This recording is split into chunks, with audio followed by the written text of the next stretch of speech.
hapakuwa na mambo yanayoendelea kutokana na sababu kadhaa, lakini tumekuwa tukifanya kazi na wengine. Tumefanya kazi China kwa mfano. China ni mshirika wetu mkubwa, sawa tu na Russia, lakini kipindi chote toka 60s China tumeshirikiana naye katika kujenga miundombinu ya usafiri na usafirishaji, miundombinu inayosukuma maendeleo Tanzania. Tumeshirikiana naye kwa kiasi kikubwa. Tumwangalie India. India ni mshirika wetu mkubwa wa biashara, lakini pia tunapata fedha za uwekezaji kutoka India.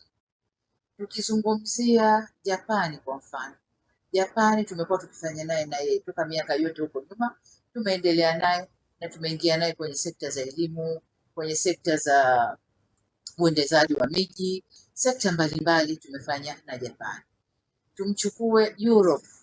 Europe ni mshirika wetu kwenye biashara.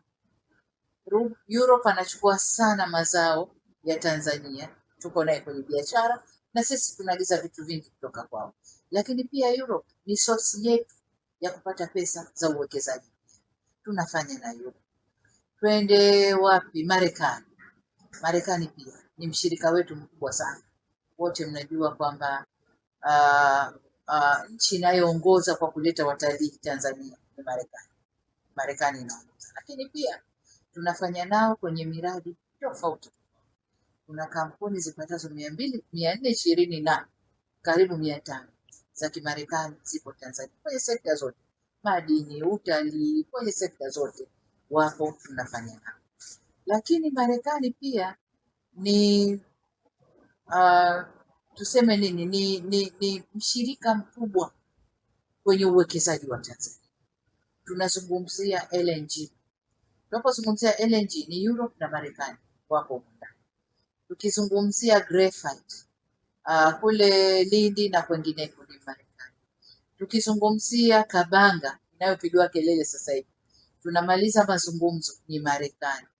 Tuchukue mradi gani mwingine? Tuna miradi mikubwa ambayo Marekani tunafanya nayo. Ndio maana nikasema ni sosi yetu nzuri ya fedha za uwekezaji Marekani.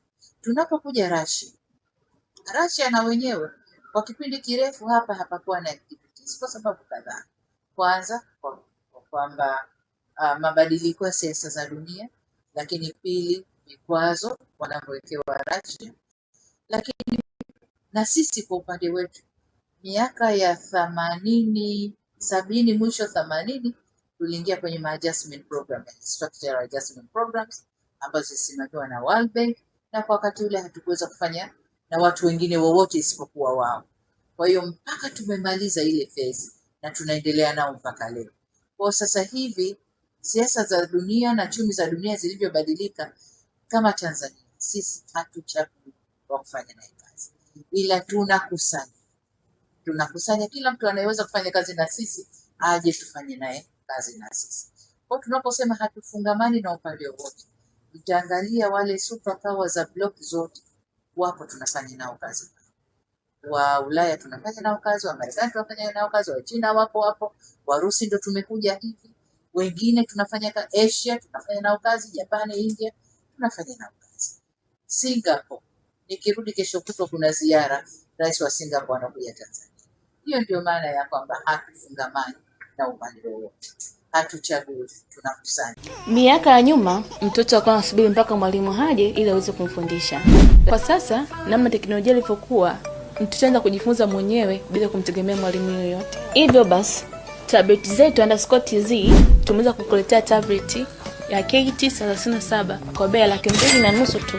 Hii ni tablet ambayo ina kioo kigumu kabisa, sio rahisi kuvunjika, ina betri ambayo inaweza kukaa na chaji kwa muda mrefu, na kioo chake ni cha inchi 10. Hii tablet ina uwezo wa kutumia line, internet pamoja na wifi. Hivyo basi unaweza kumnunulia mwanao hii tablet kwa ajili ya kujifunza.